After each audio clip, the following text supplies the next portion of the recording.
Hello, and welcome to EKU Then and Now. I'm your host, Doug Whitlocks, president of Eastern Kentucky University. The focus of this program for the past several years has been on prominent EKU faculty, staff, and alumni who have had a meaningful involvement at Eastern during its history of more than 100 years. For the next several episodes, we want to focus on the now, where Eastern Kentucky University currently stands and where we plan on going in the future. Our guest for this edition of our series is Dr. Bruce Pratt, the director of the Center for Renewable and Alternative Fuel Technologies, better known as the Craft Center here at Eastern Kentucky University. Dr. Pratt has been with EKU since 1988, when he started as an associate professor of agriculture. He became professor in 1998 before moving into the position of chair of the Department of Agriculture in 2004. In 2009, Dr. Pratt became the first director of Craft. Bruce, welcome to EKU Then and Now. Thank you. Appreciate you having me on. Bruce, just at the outset, share, if you will, with our viewers and listeners, the primary focus so far for our Center of Renewable and Alternative Fuels Technology. What we're trying to do at the Craft Center is look at renewable resources such as biomass that can be grown locally and take the energy that's been stored in there, that solar energy that's been captured by those plants and that plant material, get that sugar energy out of those plants and feed that to specialized algae that are grown in tanks. This is heterotrophic algae, not the typical algae that most people think of, the pond algae, the phototropic algae. But we're going to grow them in tanks where we can grow the algae 24/7, the middle of the winter, day and night. And we can then harvest the algae and extract oils from the algae and use those oils to make renewable diesel and hopefully jet fuel. Of course, in that excellent response to my initial question, you anticipated and answered a couple of the other follow-up questions I wanted to ask, but I'm going to go back to one of them anyway. The distinction, and I think it's a very important one, the distinction between the type of algae that you're envisioning being used in the production of this oil, and what most folks, I know the first time I heard about this project, I thought about, ponds, and because that's far and away the most common. And you touched on this in your answer, but what are some of the advantages, or what do we believe some of the advantages to be of the heterotropic as opposed to the phototropic algae? Well, phototropic algae is the ones that type of algae that most people are familiar with, and there's certainly lots of opportunities for phototropic algae, particularly in areas that have a lot of sunlight and a lot warmer climate. And there still may be some opportunities for that type of algae in Kentucky, but we feel that the heterotropic algae that we can grow during the winter and at nighttime has particular advantages. Some of the quick advantages are the turnaround time, cycle time. If we were to inoculate a pond system, it might take 3 weeks to be able to harvest the algae out of that. With the heterotropic algae growing in the dark, controlling the environment a lot better, feeding them 24/7 with the sugars that we obtain from our biomass, we're looking at a turnaround time at about 5 days. We can also get somewhere between 40 and 50 times the cell density in our heterotropic system compared to the phototropic system. When you're dealing with the sunlight can only penetrate a pond system so far, particularly as the algae start to grow, they shade out their brethren underneath them. So when we're not dealing with having to deal with the sun, we've already captured that solar energy in the plant material. This is not too dissimilar to what we've been doing in agriculture for hundreds, even thousands of years. Of course, when it comes to science, I'm a layperson, but I've always been fascinated by the interrelationships that exist in science. It's not, it's not the nice clean break between this is biology, this is chemistry, this is physics that a lot of folks might perceive it to be. Well, this project is particularly challenging, and it's got many different facets and involving many different siloed disciplines, but we're all working together with a common interest. You know, we're taking things from biology, what we know about the growth and understanding of algae, and applying that. We're taking a lot of chemistry. And, you know, thinking back at my science training, I mean, it's been years and years since I had organic chemistry, and having to relearn some of the organic chemistry. And there's quite a bit of organic chemistry and that type in this process. I have learned one thing, though, that for those people that have had organic chemistry, that carbon still has a valence of 4, and that has not changed. Now, some of the reactions have been expanded upon, but some of the basics are still the same. I want to talk some about the benefits of the work in which you're engaged, and these are multi-layered benefits. Starting right here on campus, there have been some wonderful opportunities generated by this project for our faculty, for our students. But as a public institution here in the Commonwealth of Kentucky, a big part of our focus has to be on what's the ultimate payoff in this for the state.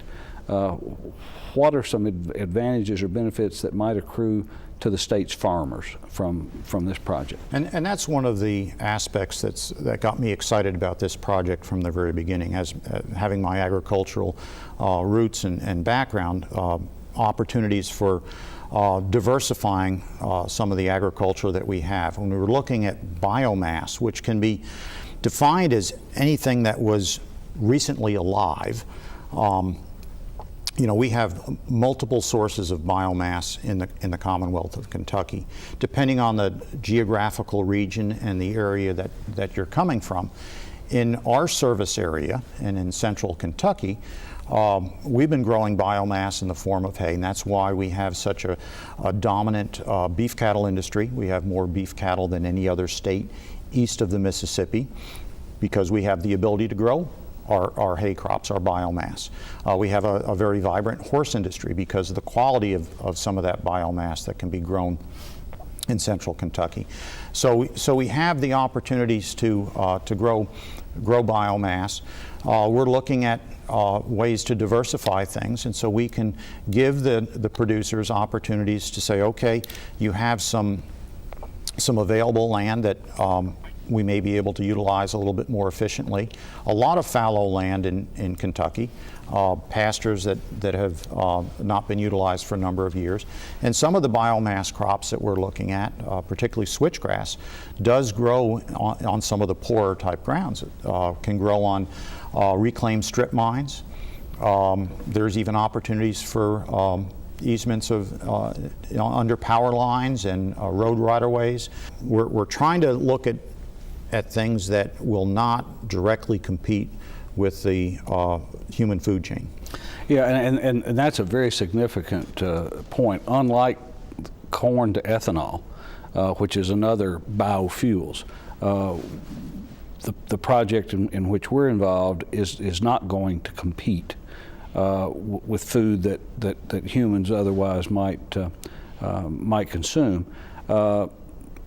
Now we've got a number of partners, but before I get to that, let's go back. We have faculty from several departments on this campus engaged in this work. It's provided some wonderful opportunities for our students, and then we have partnered to some extent with other institutions. Talk about that just a little bit. Well, it's real exciting the way we've been able to pull people in from different programs and different departments. And we have a significant number of faculty working in the Department of Chemistry. I've had 5 faculty engaged in the research project there. We have some faculty in biology, looking at some of the genetic aspects of growing algae and trying to identify genes that trigger oil production in the algae. Obviously, in agriculture, we have people engaged in the biomass end of it. We have geography and geology, looking at land use and those type of issues. And some of the other things that you wouldn't think of, we've engaged some people in art. The chair of the art department has embraced this and incorporated it into several of his projects with the use of switchgrass in baskets that he's made, and a horse, fiberglass horse that was part of the equestrian games. Part of the Horse Mania. Horse Mania. So, you know, areas that I wouldn't have dreamed of getting not only faculty but also students, because these faculty have engaged students in their research projects, and we've had over the last 2 years approximately 25 students that have engaged in one form or another through the project. And we've also been able to get these students out into the industry. Just this last week, we had two students go to Denver, present some of their research at a mass spec conference. We've had some go out to Anaheim, California. We've had some go to the International Biomass Conference and present some of the data that we've collected. So we've not only engaged them in the laboratory or in their research settings, but we've been able to get them out and network with the industry, so that when they go out, they're going to be better prepared. And I'm very pleased about how we've been able to engage students. And there's been some economic studies done on this too. I forgot about economics. Economics faculty, of course. O'Connor. You know, Dr. O'Connor's work, I think, was part of what identified the circle with the 50-mile radius. And the first of those, I started to mention this a minute ago. You know, our pilot operation in this will be in Clark County, and the good folks over there, Mayor Bertner and Judge Branham, have been very helpful in providing some land on which switchgrass will be grown. You mentioned California, of course. One of our major partners in this work is General Atomics in San Diego, but you've also developed relationships with. You're going to have to help me here. Okay. Lextran. Lextran is very much interested, and we get to the point where we're producing fuel. We want to be able to test those in public transportation systems, such as the buses that Lextran use. They use quite a bit of diesel, and you know, we've had other companies. We've had some discussions with Alltech, and they've just bought a large algae facility in Winchester, and we don't have anything formal going on with Alltech, but there's some local entities that we'd like to do. But the 50-mile radius that you were talking about, the concept is that biomass is a bulky, low-density type product. And so the further you have to transport that to a central area, the more cost that's involved. And Dr. O'Connor's done some economic studies on how much it's going to cost to bring that material in. So you develop an industry around a 50-mile radius or less, and some of our initial studies, I think we can get the biomass that we need without any major impact on existing agricultural enterprises in about a 35-mile radius, which is even better from an economic standpoint. But that means that you can then take that 35-mile radius and you can have local little complexes, biofuel complexes, throughout the Commonwealth, utilizing different biomass sources. You go to the far eastern part of the state, and you're going to have a lot of woody biomass, reclaimed strip mine lands that will be available. You go to the far western part of the state, and you're going to have a lot of crop residues that can be harvested, corn stover, for example, and other type of things that can be utilized in that system.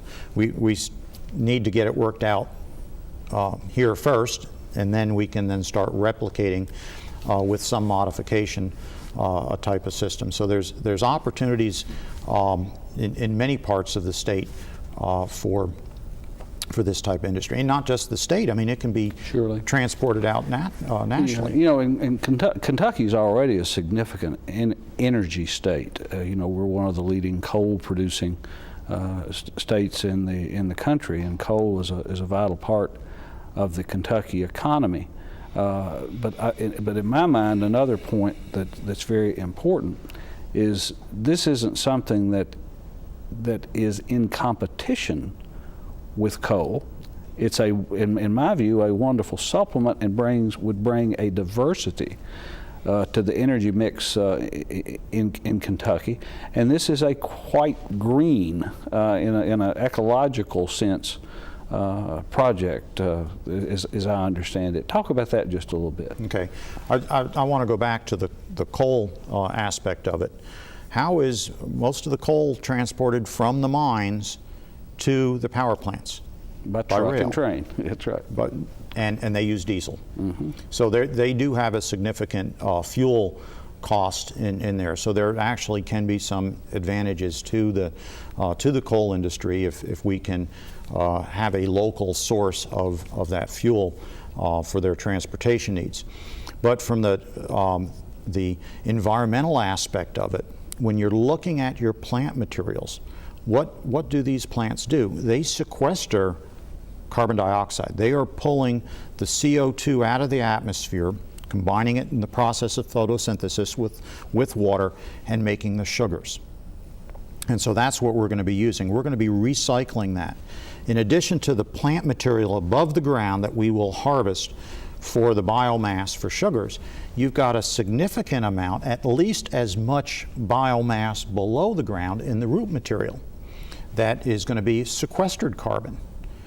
So we'll at least be carbon neutral in this process, and we haven't done all the analysis. Some life cycle analysis studies need to be done, but we're thinking we're probably going to be at least neutral and maybe even slightly carbon negative in this process. But we have to look at all the carbon inputs and moving the biomass to the plant. That's going to generate some CO2, so that goes into the equation.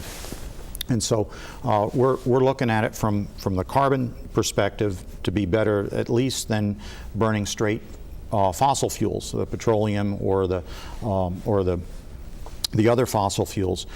Then you also have the biomass crops that we're looking at have some environmental advantages. That the Natural Resource Conservation Service is very much like switchgrass. In fact, they have programs right now for producers to put grounds into switchgrass production because it holds the ground. It's deep-rooted type crop, so you have less soil erosion, and it also provides wildlife habitat. So while it's growing, you've got birds nesting in the switchgrass plots and other animals. When you harvest this as a biomass crop, it's harvested in the winter, and most of those animals are no longer in the plots. Am I correct in saying that switchgrass is a native plant to Kentucky? That's another reason why we're focusing on switchgrass right now. Because it has some of those environmental advantages, and there are other biomass crops that would have similar advantages, but because it is a native crop, it has a little bit nicer feel to it. One of the things that also is of interest to me in this project is, in order to make it economically viable, one of the things that you folks are involved in is work on what's the greatest value added utilization of the co-products, the algae themselves after the oil has been extracted, and then the lignin that is that part of the biomass that the algae don't digest, so to speak. We have people in our chemistry department in particular looking at ways that we can break this fairly complex material into its subunits and use those subunits for things, some of these phenols to be added into the fuels, for example, in making jet fuels and other industrial type products. We also have some other sugars that are not going to be fully utilized by the algae. Algae prefer the 6-carbon sugars like glucose And we're going to have some of these xyloses and other 5-carbon sugars that are part of the cell wall of that biomass that are not going to be fully utilized by the algae. And we've got people in chemistry looking at how we can manipulate those sugars and get extra values out of the furans. And that's part of the chemistry that I didn't have when I was going to school. But there are ways to make that into types of plastics, and particular interest in the electronic industry and in solar cells. Some of these furans can be incorporated into that, so we get some utilization from all of that biomass co-product that's being generated. And then you have another co-product stream.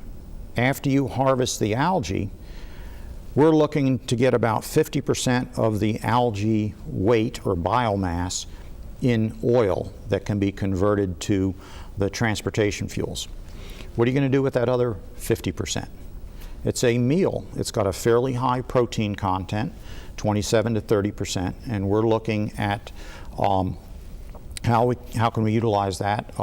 My background in agriculture and animal science, well, can we use it as a feed supplement, as a protein supplement in the livestock industry? And we're hoping to engage some people at Kentucky State University that have an aquaculture program to look at that as a fish meal supplement. I think the value of those co-products are going to be probably as important as the end product fuel. And you look at our current petroleum industry, the barrel of oil, there is a significant number of petroleum-based products that come out of that, and about a third of it goes into plastics and other things other than gasoline and diesel and jet fuel and those type of products.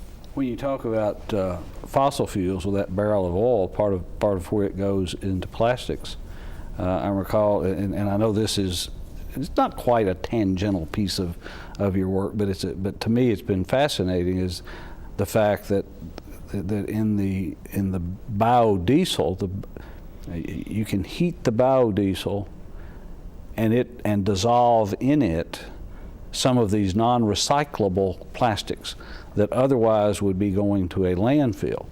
And in stationary applications such as emergency power generators, locomotives, I know they're not stationary, but it's a good stable platform. That diesel fuel with the melted plastic can be burned, and it's hotter, has more BTUs, but it also, even with the plastics dissolves, burns more cleanly, is more environmentally friendly than petroleum-based diesel fuel. There's a project that our corporate partner General Atomics has initiated, and we'd like to continue this project, looking at getting extra energy value out of waste plastics. And that if you look at the chemical property of 100% biodiesel, it's got a lot more solubility properties. And one of the issues that people have had when they convert their vehicles to 100% biodiesel is that it cleans out their fuel tank and their fuel lines, and they wind up replacing their fuel filter after a tank or so because it gets clogged up because of those solubility properties. So you can take advantage of those solubility properties and dissolving 5s and 6s, the types of plastics that typically aren't being recycled into your rugs and other type of materials. 7 pounds of that 5 and 6 styrofoams and types of plastics will give you a gallon of fuel. And just as an aside, we have on campus a diesel motorbike that is owned by General Atomics, but we've had it on campus here for a little over 6 months. We demonstrated it at a field day we had back in this fall, and we crated it back up. And last week we had it out to demonstrate again. Haven't touched that thing for 6 months, pulled it out of the crate, started right up. So not scientific, but we know that plastic dissolved in that biofuel is stable. You know, congressional earmarks have kind of fallen on hard times and have gotten a bad name, if you will, in the views of some. But in the interest of full transparency, I think it's important that we note that this extremely important work to the future of the Commonwealth was made possible by two earmarks, two congressionally appropriated awards to Eastern Kentucky University through the Defense Logistics Agency, and made possible by Congressman Ben Chandler. But I can't imagine that anyone would question the value of this work and the importance of this work, not only to Kentucky's economy, but to the nation. The degree to which we are dependent on foreign oil is a national security matter. And anything that we can do as an institution makes me quite proud that we have the opportunity to contribute to something so strategically important to the future of this country. Right now, 60 to 65% of our fuel is coming from outside our borders. Now, some of those, the largest importer is Canada. They're probably stable. But you look at some of the other countries that we're getting our oil from, there are political issues. Mexico is probably the second largest one. I get concerned about some of the issues going on with the cartels in Mexico. Venezuela is not necessarily friendly to the United States. And you have all the upheaval going on right now in the Middle East. So anytime anything happens to anything in the world relative to fuel, whether it's somebody that's supplying us directly, it indirectly affects us. But that whole global oil market is so intertwined that an interruption in the supply anywhere causes great volatility in that market. And there's a lot of speculation, but because of the high degree of importation, the Department of Defense has been very, very proactive in trying to get away from our dependence on foreign oil, and has some very ambitious plans. Each branch has different plans for trying to initiate renewable energy, biofuels, and those type of things from a security point of view. But everybody is putting fuel in their vehicles, and you get hurt at the pump. It excites me for the future of the state that Kentucky's in a position where we might be a leader in helping find the energy solutions for the problems that we face as a country and as a people. And it's really as I say, really a good feeling for me as an Eastern person. Yeah, it's been a fun project, and it's got such implications not only for Eastern to be at the forefront and of some of this technology, but also implications for our students, for the Commonwealth of Kentucky, and from the national security perspective. Yeah, and let's close this with that thought about the students, because this is a research project, and research is important to Eastern Kentucky University as it is to any university. But our primary focus at this institution is on our students, on student learning. We are fundamentally a teaching institution. But this particular project dramatizes quite well the relationship and the importance of research to the instructional mission. And the way our students are benefiting is a very positive outcome of this work. And I'm excited about that, because that's why I came to EKU, is because of its commitment to the students, and it's and we're able to carry that on in a little different perspective. I'm no longer in the classroom, but engaged with students in a different aspect, and you can just see their excitement, and they bring some interesting perspectives to things too. That's right. And they keep you energized. Well, I want to thank Dr. Bruce Pratt for being our guest on today's edition of EKU Then and Now.